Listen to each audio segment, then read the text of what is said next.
So, for Star Wars Day 2021, I decided to go out and buy the Star Wars game called Star Wars Dark Forces. Now, I know it's June and I finally finished it, and I finally got the chance to kind of talk about it slash do, I guess, a review of the game itself. So, just to get some stuff out of the way, this was developed by LucasArts in 1995, and it was launched February 15th of 1995. Obviously, it was initially released for MS-DOS and Macintosh, but later it was released on the original PlayStation in 1996.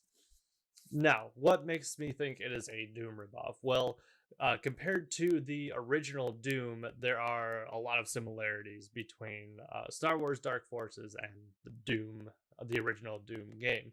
The way that the way that you move, the way that items are in the environment, the way that you have to go and pick up keys to open certain doors, and they're even like the red, yellow, and blue key, which is eerily similar to Doom. There's just a lot of similarities between the two. Now, as suggests in the title, you should definitely play this if you are a Star Wars fan. I played it out of curiosity for the game because I looked at the screenshots on Steam and I said, "Yeah, that looks like a Doom ripoff," and I was curious because I played the original Doom not when it first came out, but years and years later, and it was a good time. Just because of the old nature of the game, it wasn't my favorite, but we shall get into that. I was also interested in this game because the main protagonist of this game is a mercenary called Kyle Katarn. Katarn? Yeah, we'll go with that. And he and his sidekick, somehow person that he knows, doesn't really go into why or how he knows this person, but Jan Orr. Now, they are kind of the two main characters in this show, or not this show.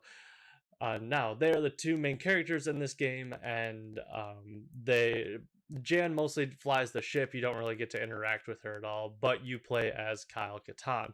Now, as I said, he's a mercenary, and he is with the rebels, and he's doing mercenary stuff, infiltrating bases, fighting stormtroopers, all that good jazz.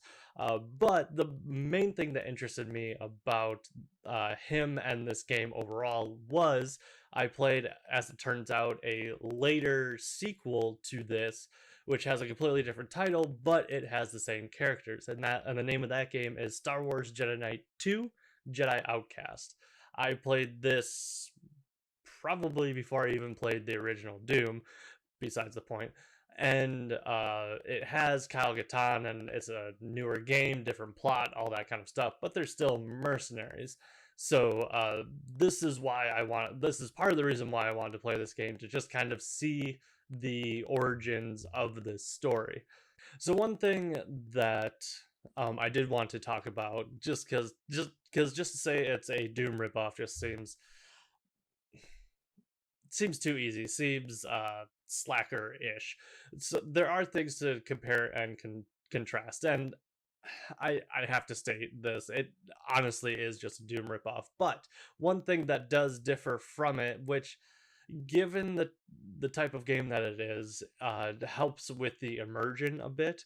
Before each mission that you play in Star Wars Dark Forces, it gives you a little briefing, and it does also have some cutscenes. I think it might only have one. I guess I'm honestly not sure, but it has these mission briefings, and so it gives you what you're doing, your objectives, and intel. And this intel can be anything from a small picture of what exactly you're looking for, or if you have to plant a bomb, like it gives you the location or a picture of where you're supposed to be looking to plant this bomb. And so that kind of gives it a bit more of that immersion that um, you are part of the story, instead of perhaps the story happening at you like in Doom. While although in Doom, you're just running around shooting demons, it's just it's just, for me at least, it created a bit more of immersion in the game. And I know I'm probably gonna catch some flack for this, but I would argue that Star Wars Dark Forces has a bit more of a story than Doom. With that being said, I th- with that being said, I think there is a lot of lore and stuff to be found in Doom, and especially in the 2016 version and Doom Eternal. There's a lot more lore to dive into, and a lot more uh, lore to sink your teeth into and really get into the nitty gritty of the universe that is Doom. But in my humble opinion, the original Doom does not have any sort of story other than, you are just trying to get from point A to point B, and shooting all the demons from here to there and trying to survive. And I know that there's that whole thing about, was it Daisy the rabbit? I guess I honestly don't know. But the thing about Star Wars Dark Forces is that there is actually a story. Now, one thing to note about the story, what this game suggests does not fit into the lore of Star Wars at all. And I'm going to tell you, I guess, right now, spoiler alert, I guess, um, it says that Kyle Katarn and Jan Orr were the mercenaries to steal the Death Star plans before Star Wars Episode 4. Now, this has, been disproven, and it doesn't work for two different reasons. A, it was implied even in Star Wars Episode 4 towards the end that the spies and mercenaries that got the Death Star plans died. So, that doesn't work in terms of matching up with the game. And also, with since Disney has taken over the Star Wars and they've done the spin-offs of the Star Wars universe, Rogue One clearly shows that Kyle Katarn and Jan Orr are not the characters that got the Death Star plans, because they're not named that, and they died at the end. So that is one thing to keep in mind. It does have a story, and then that whole little tangent I just went on about the lore not matching up, it's not a huge part of the story, but it's just something that I thought was noteworthy. Now, for my critiques of the game, it's not really anything like game breaking, I guess, or anything that like ruins the game. And both of them, I even hate to call them like gripes or anything about the game. First off is the controls. Now, just because it was put out in 1995, there was a large difference in the mechanics of a game, or the graphics, obviously, from games compared to from 1995 to, say, now, or even 10 years ago. Oh god, that was 2010. Besides the point, there's a huge difference in the way that things feel, the way that things handle, just how you interact with the environment and stuff like that.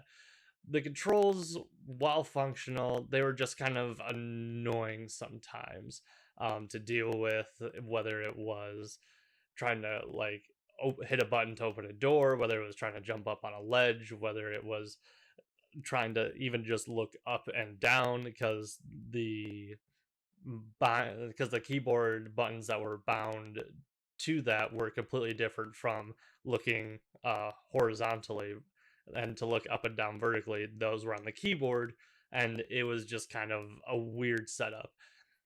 So that's, again, not really just like a huge concern. The controls were just a little weird, but they did make sense. It was just a little weird getting used to, and again, just expecting things to happen. But that's just me being more wrapped up in a modern game mindset, I suppose. The second issue that I had with it, which small tangent, it was cool because I've never actually seen this in a Steam game before, but also just a bit of a nitpicky thing. When you started up the game, it boots up in a DOS VM, which is cool. I've never seen that in a Steam game before.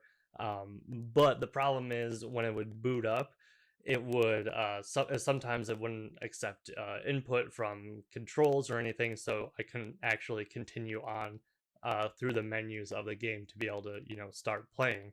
And that would just take a reboot of the game itself, so it's not like it was a huge deal.